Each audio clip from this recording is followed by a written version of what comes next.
आज के इस ऐतिहासिक स्रोत सामग्री के विश्लेषण में आप सभी का स्वागत है। आज हम एक ऐसे शासक की कहानी को डीकोड करने वाले हैं जिसने अपनी पूरी जिंदगी में कभी हार का स्वाद नहीं चखा। बिल्कुल सच, एक ऐसा सम्राट जिसने न सिर्फ युद्ध के मैदान पर अपना दबदबा बनाया, बल्कि उस युग की नींव भी रखी जिसे आज हम भारत के स्वर्ण युग की शुरुआत मानते हैं। हम बात कर रहे हैं गुप्त राजवंश के सबसे महान शासकों में से एक समुद्रगुप्त की। तो चलिए बिना देर किए उनके इस सफर, उनकी बेहतरीन रणनीतियों और उस विरासत को थोड़ा और करीब से समझते हैं जिसने हमारे इतिहास की धारा ही बदल दी। अब थोड़ा कल्पना कीजिए, किसी प्राचीन पत्थर के स्तंभ पर किसी राजा का ऐसा सजीव और रोंगटे खड़े कर देने वाला वर्णन लिखा हो, जिनका सुंदर शरीर कुल्हाड़ियों, तीरों, भालों और तलवारों के घावों की सुंदरता से भरा हुआ था। ये प्रयाग प्रशस्ति की पंक्तियां हैं जिन्हें उनके दरबारी कवि हरिश्चंद्र ने लिखा था। और यकीन मानिए, ये कोई हवाई बात नहीं थी।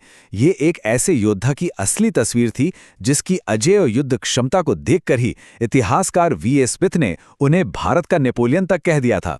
लेकिन सच कहूं तो उनका ये सफर उतना आसान बिल्कुल नहीं था जितना शायद हमें लग रहा है। पहला हिस्सा, चुना हुआ उत्तराधिकारी, आग में तपा उत्तराधिकार। ओके, चलिए इसमें थोड़ा गहराई से उतरते हैं। शाही खानदान का होने के बावजूद सत्ता के शिखर तक पहुंचना उनके लिए कोई शांतिपूर्ण अनुभव नहीं था।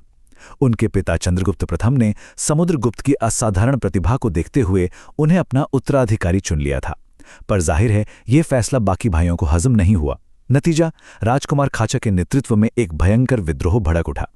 भाई भाई में एक पूरा साल खूनी गृह युद्ध चला। जी हां, पूरा एक साल। इस एक साल के खूनी संघर्ष ने ही उन्हें उस फौलाद में ढाल दिया जिसने आगे चलकर पाटलिपुत्र पर अपना निर्विवाद कंट्रोल जमाया और पूरे भारतवर्ष को जीत लिया। दूसरा हिस्सा, विजय की दो रणनीतियां, एक मास्टर रणनीतिकार का काम। अब जो चीज़ इस विश्लेषण में सबसे ज्यादा दिलचस्प है ना, वो ये है कि उन्होंने अपने साम्राज्य को बढ़ाने के लिए एक बेहद शानदार डुअल पॉलिसी यानी दोहरी नीति अपनाई। उत्तर भारत के लिए उनकी नीति थी प्रसरण बोधवरण।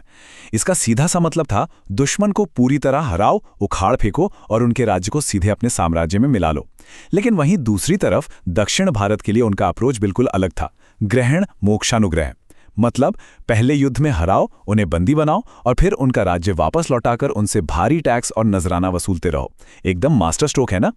इस हिसाब से अगर हम देखें तो उत्तर में रुद्रदेव, नागसेन और गणपति नाग जैसे राजाओं को पूरी तरह सत्ता से उखाड़ फेंक दिया गया।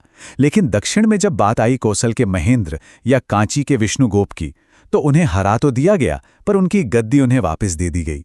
एक्चुअली ये एक बहुत ही सोची समझी कूटनीति थी। दक्षिणी राजाओं को वापस गद्दी पर बिठाने के इस चतुर फैसले ने गुप्त साम्राज्य को उस तेजी से गिरने और बिखरने से बचा लिया जिसका शिकार उनसे पहले मौर्य साम्राज्य हो चुका था। ओवर एक्सटेंशन से बचने का क्या सही तरीका ढूंढा था उन्होंने। तीसरा हिस्सा, एक विशाल साम्राज्य का निर्माण, प्रत्यक्ष विजय से परे। आपको पता है, बात सिर्फ उन जमीनों की नहीं थी जिन्हें उन्होंने सीधे अपनी तलवार के जोर पर जीता था। उनका खौफ और रुतबा इतना था कि मध्य भारत की वन जनजातियां खुशी खुशी उनकी शाही सेवक बन गई। नेपाल और असम जैसे सीमांत राज्यों ने भारी टैक्स चुकाना शुरू कर दिया। मालव और योधे जैसे गणराज्यों ने बिना किसी लड़ाई के ही अपने घुट्टे टेक दिए। यहां तक कि कुषाण, शक और सीलोन यानी आज का श्रीलंका, इनके विदेशी शासकों को तो वैवाहिक गठबंधन करने पड़े और भारी उपहार देने पड़े, सिर्फ इसलिए ताकि वो समुद्रगुप्त के गुस्से से बचे रहें और उन्हें सम्राट की गरुड़ सील मिल सके। दबदबा हो तो ऐसा। और ये बात बिल्कुल साफ तौर पर इस चीज को दर्शाती है कि उन्होंने किस लेवल की सुप्रीमेसी हासिल कर ली थी। दर्जनों मिलिट्री कैंपेन्स, और एक में भी हार का मुंह नहीं देखना पड़ा। पश्चिम में गांधार से लेकर पूर्व में असम तक और उत्तर में हिमालय की चोटियों से लेकर दक्षिण में सिलोन तक सिर्फ और सिर्फ उन्हीं का सिक्का चलता था। वो सच में एक निर्विवाद शासक बन चुके थे। चौथा हिस्सा, योद्धा कवि, उन घावों के पीछे छिपा इंसान। अब मैदान जंग से थोड़ा बाहर निकलते हैं। ये जो नंबर 8 है ना, ये उनके चरित्र के बारे में एक बहुत ही अलग कहानी बताता है। दरअसल ये 8 अलग अलग प्रकार के शुद्ध सोने के सिक्कों को दर्शाता है जो उनके शासनकाल में जारी किए गए थे। सच कहूं तो इसी कदम ने उन्हें गुप्त मौद्रिक प्रणाली यानी गुप्त मॉनेटरी सिस्टम का जनक बना दिया था।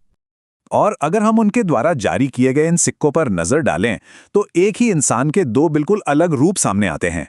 एक तरफ हमारे पास मार्शल कॉइन्स हैं, जहां उन्हें एक घातक परशु यानी बैटल एक्स पकड़े हुए या बाघ का शिकार करते हुए दिखाया गया है, और वहीं दूसरी तरफ सांस्कृतिक सिक्के हैं, जहां वो बड़े शांत भाव से वीणा बजा रहे हैं। एक इंसान जो युद्ध में इतना खतरनाक था और वहीं संगीत और कला का भी इतना गहरा शौकीन था। कमाल का विरोधाभास है ना। तभी तो उन्हें कविराज यानी कवियों का राजा की उपाधि मिली थी, और ये कोई खरीदी हुई उपाधि नहीं थी। उन्होंने इसे अपनी अपार बुद्धि, संगीत प्रतिभा और बेहतरीन कविताओं से कमाया था। इलाहाबाद का वही स्तंभ जहां उनके खतरनाक घावों की बात की गई है, वहीं ये भी बताता है कि इस योद्धा का दिल इतना कोमल था कि वो सच्ची भक्ति और करुणा से तुरंत पिघल जाता था। एक बेरहम योद्धा और एक संवेदनशील कवि का अनूठा संगम। पांचवा और आखिरी हिस्सा, एक स्वर्णिम विरासत, सर्वोच्चता के 51 वर्ष। तो सबसे जरूरी बात जो हमें यहां समझनी चाहिए वो ये है कि 51 साल तक राज करने के बाद उनका असर सिर्फ राजनीति तक सीमित नहीं रहा। उन्होंने लुप्त हो चुके वैदिक धर्म और अश्वमेध यज्ञ को फिर से जिंदा किया, जरूरतमंदों को लाखों गायें दान की। लेकिन रुकिए, उनकी धार्मिक सहिष्णुता यानी टॉलरेंस देखिए। एक पक्के वैदिक अनुयायी होने के बावजूद उन्होंने महान बौद्ध विद्वान वसुबंधु को अपना संरक्षण दिया और सिलोन के राजा मेघवर्ण को बोधगया में एक आलीशान बौद्ध मठ बनाने की खुशी खुशी इजाजत दे दी। इसी सहिष्णुता ने एक सच्चे सांस्कृतिक पुनर्जागरण की नींव रखी थी। और जब उनके इस 51 साल के लंबे और सुनहरे शासनकाल का अंत हुआ, तो उन्होंने अपनी रानी दत्ता देवी के बेटे चंद्रगुप्त द्वितीय को एक ऐसी विरासत सौंपी जो पूरी तरह से सुरक्षित और आर्थिक रूप से बेहद समृद्ध थी। उन्होंने आने वाले सुनहरे कल का पूरा फ्रेमवर्क पहले ही तैयार कर दिया था। इस विश्लेषण के अंत में बस एक बड़ा सवाल हमारे सामने आकर खड़ा हो जाता है।